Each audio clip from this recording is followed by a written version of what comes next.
Hello friends, welcome to my channel. ഇന്ന് ഞങ്ങളൊന്നെൻ്റെ വീട് വരെ പോകാമെന്ന് വിചാരിച്ചു. ഞാനും ചേച്ചിയാണ് പോകുന്നത്. അപ്പോൾ ഇതാ ഞങ്ങൾ ഇറങ്ങിയിട്ടുണ്ട്. ബസ്സിന് വേണ്ടി വെയിറ്റിംഗ് ആണ് ഗൈസ്. അങ്ങനെ നോക്കി ഇതാ ബസ് വന്നു. ഞങ്ങളും ചാടി കയറി. അപ്പോഴേക്ക് ബസ് എടുത്തോട്ടോ. അപ്പോഴതാ മാനന്തവാടി എത്തിയിട്ടുണ്ട്. മാനന്തവാടിയിൽ നിന്ന് പാച്ചറൊക്കെ വിളപ്പിക്കുന്ന കടയിൽ പോയി അതും വിളയിച്ച് നേരെ നടന്നു ബോബന് മുകളിലോട്ട്. അവിടെ നിന്ന് ഷാമ്പും കുറച്ച് സാധനങ്ങൾ വാങ്ങി ഞങ്ങൾ എൻ്റെ വീട്ടിലോട്ട് പോകാനുള്ള ബസ് കയറി. അങ്ങനെ ഇതാ തലപ്പുഴ എത്തി. തലപ്പുഴയിൽ നിന്ന് ഓട്ടോക്ക് പോവാം, പക്ഷെ ഞങ്ങൾ സ്ഥലങ്ങളൊക്കെ കണ്ട് നടന്നു. തലപ്പുഴ എത്തിയപ്പോൾ സ്കൂൾ മെമ്മറീസാണ് മനസ്സിലോട്ട് കടന്നു വന്നത്. കൂട്ടുകാരോടൊപ്പമുള്ള സ്കൂൾ വിട്ടുള്ള വീട്ടിലോട്ടുള്ള നടത്തം, വീട്ടിലോട്ടുള്ള ഓരോ സ്ഥലങ്ങളും ഞാൻ ചേച്ചിക്ക് കാണിച്ചു കൊടുത്തു. അങ്ങനെ ഇതാ നടന്ന് വീടെത്താറായിട്ടോ. സംസാരിച്ച് നടന്നപ്പോൾ വീടെത്താറായത് അറിഞ്ഞതേ ഇല്ല. ദൂരം ഒട്ടും തോന്നിയില്ല. ഇതാ ഈ മനോഹരമായ പുഴയും പാലവും കടന്നതാ എൻ്റെ വീടെത്താറായി കേട്ടോ.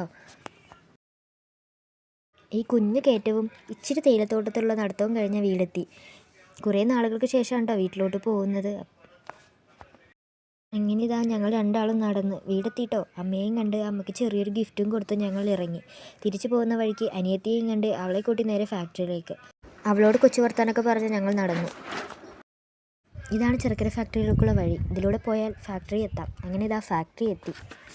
ഫാക്ടറിയിൽ നിന്ന് അച്ഛനെയും കണ്ട് ഞങ്ങൾ വീട്ടിലോട്ട് മടങ്ങി. അങ്ങനെ ഇതാ തിരിച്ചു പോകുന്ന വഴിക്ക് നല്ല കാഴ്ചകൾ കാണാം. ഞങ്ങൾ ആ കുഞ്ഞിടവഴിയിലൂടെ നടന്നു.